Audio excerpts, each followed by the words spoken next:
За стиловите не се дискутира, ама ние велиме дека се дебатира. Да, дебатата е полезна и добра за нашето општество. Во ситуација кога Македонија скоро и да нема модна сцена, ние го имаме 31-то издание на Моден викенд Скопје, кој се одржува токму сега, а ние сме тука, односно Hype TV е тука, да ви ги презентира најновите трендови на македонските модни дизајнери, млади и стари, и да ви го представи сето она што излегува од нивниот мозок, а што се надеваме дека ќе биде тренд. Да поведуваме во едно прекрасно, модно и чудесно уживање во модата. Повелете со мене.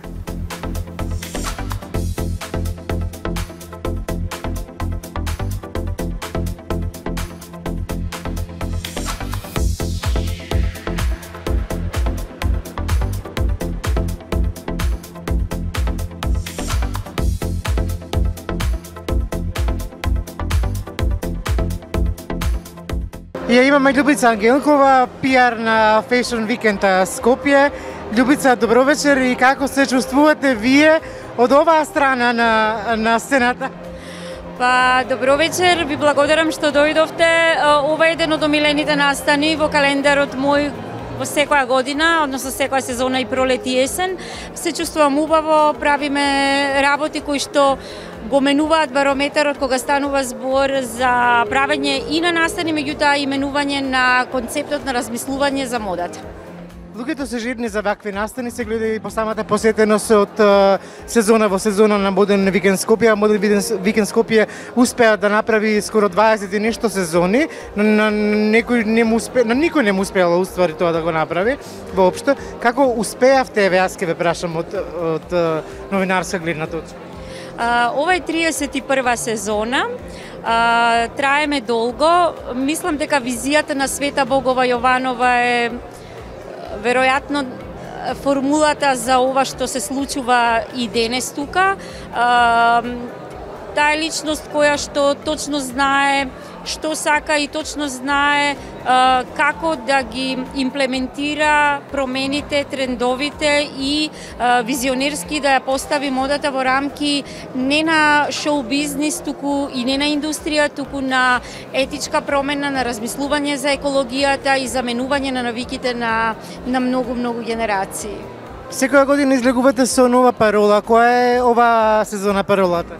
Оваа година сме посветени на модата, меѓутоа инспирирана од традицијата, и слоганот на годинешново издание на Модниот викенд е токму базиран на тоа. Станува збор за модна недела која што практично го афирмира креативниот момент на традицијата. Зошто? Заради тоа што сакавме да покажеме дека имаме културни вредности од минатото кои што не смееме да ги заборавиме и врз база на нив да градиме иднина.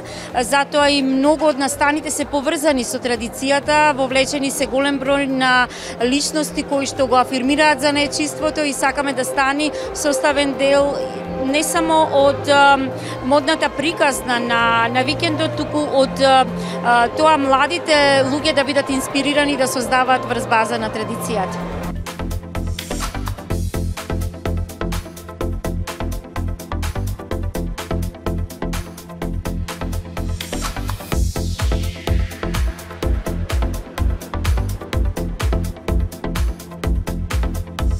Штип го имаше модни денови Штип, а Скопје го има Моден викенд Скопје, 31-во издание на овој настан. Со мене вечерва Маја Кириткова, една од нашите најпознати модни дизајнерки. Маја, кажи ми каква е атмосферата овде вечер и како си поминуваш? Колку што можам да видам, значи помина втората ревија, Мирјана Јосифовска навистина покажа едно феноменално дело, тоа што го работи со незините шапки, искомбинирано со едни толку класични и безвременски аутфити, што на мене навистина ми остави едно неверојатно искуство и неверојатен впечаток. Првата ревија беше експериментална, така да не би ја коментирала, но еве за Мирјана можам да кажам се најдобро. Во однос на атмосферата, супер си поминуваме, се забавуваме, така да ќе ги проследам и другите реви, не можам пред време да коментирам нели како и ќе се одвива и во кој тек. Но можеш да ми кажеш на конкретно прашање дали се менува модата во Македонија и модната сцена? Па знаеш како, модата глобално се менува, од тоа што сме навикнати пред 20 години, јас еве конкретно кога сум почнала да се занимавам со мода и тоа што е денес, навистина е сменета модата. Модата во Македонија во однос на дизајнерите е сменета во нагорна линија, во однос на посетителите конкретно овде не можам да кажам.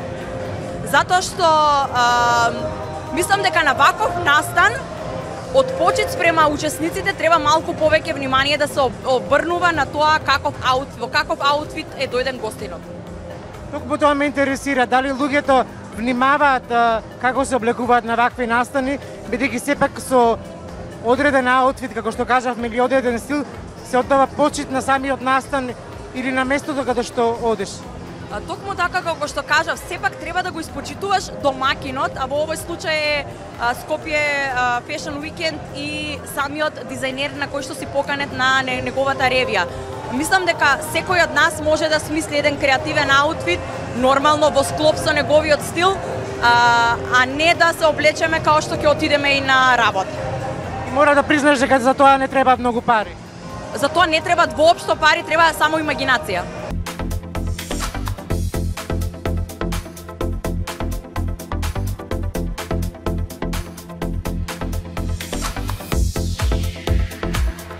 Ирина Тошева е една од нашите најдобри модни дизајнерки, која со години го прати и го следи во Fashion Weekend Скопје.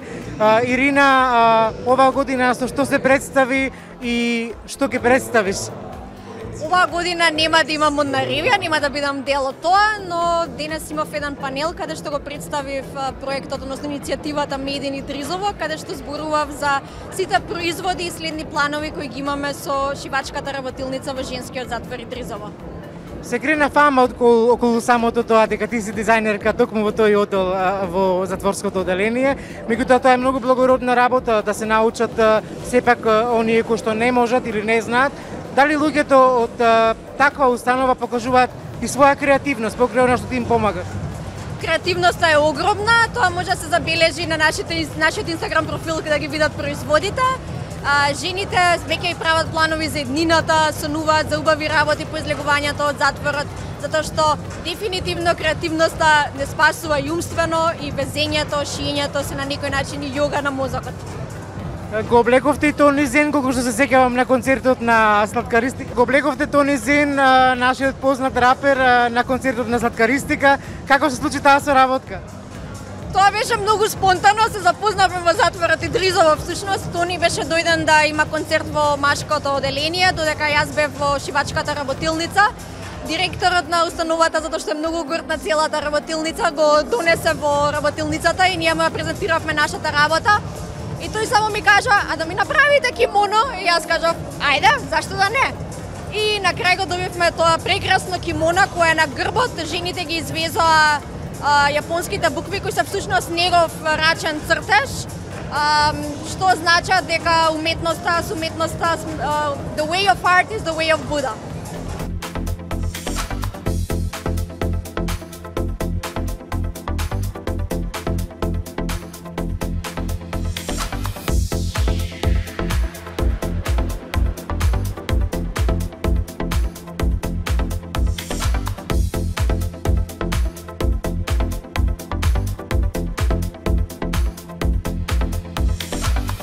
Со мене во Hype TV Стефан Соколовски, нашиот најпознат моден фотограф во светот. Стефано го кажувам и како моден новинар со 20 годишно искуство, направи парче. Секоја ти чест, значи, за сите твои туриали, сите оно што ги имаш направено. Како се чувствуваш ево овде во Македонија на Моден Викенд Скопје, бидејќи ретко може да те видиме во Македонија? Ти благодарам најмногу на убавите зборови. Пред се најкомфортно ми е тука на наши простори бидејќи зборувам мајчин јазик и нели секако се гледам што драги луѓе кои биле дел од мојата долгогодишна кариера и секогаш е убаво да се присуствува на настан кој има долга традиција. Модна недела Париз, модна недела Милано, сите модни недели ги прошета во светот. Глупаво да направиме споредба Македонија и останатите земји каде што задржува најголемите 4 модни недели. Меѓутоа, еве, сепак, може ли да ми кажеш дали Македонија има некаква шанса да парира на тие светски трендови? Па пред се разликата е во самите буџети кои се пласираат на ваквите настани, но мислам дека само тоа што постои ваков тип настан е доволно за поддршка на младите таленти и мислам дека постои простор за прогрес. Кажи ми, која соработка ти беше најдрага? А знам дека имаше снимано и со Петра Немцова, нешто најново мислам дека што беше, но која соработка би ја извадил од познатите манекенки?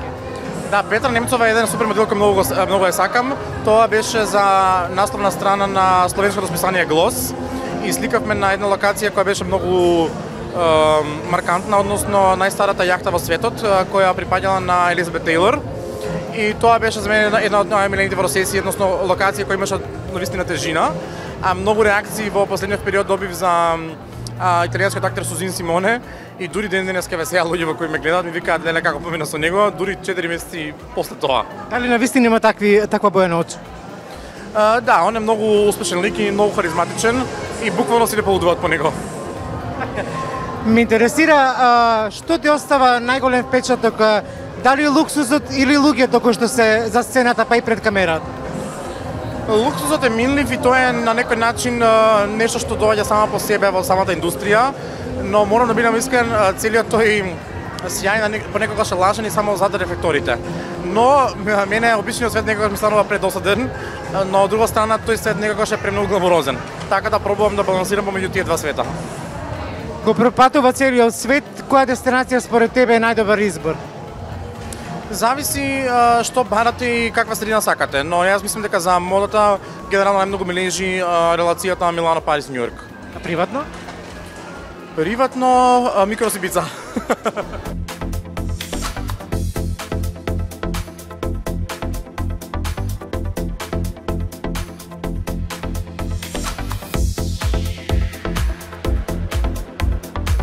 Викторија Лоба, ледената кралица од Русија на Моден викенд Скопје.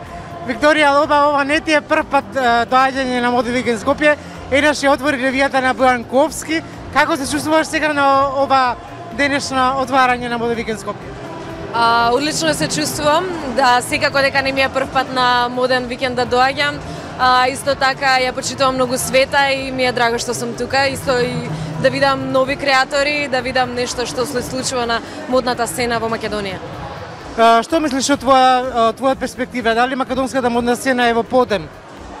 Па да, долго време има константно добри нови дизајнери што ми се допаѓа и соработувам со многу млади дизајнери, така да секако дека има голем напредок. Одлично. Кажи ми, дали носиш македонски дизајни? Да, во моментов носам Георгија. Ова прекрасно дело, мешано волна и некој друг материјал. Не сум експерт, меѓутоа јас сум презадоволна од овој дизајн. Кажи ми, дали спремаш нешто ново на музички план или продолжуваш со инфлуенсерството? Многу добро ти оди, морам да признам. Да, секако дека спремам, нон-стоп ние спремаме, тоа ни е и уживање и работа.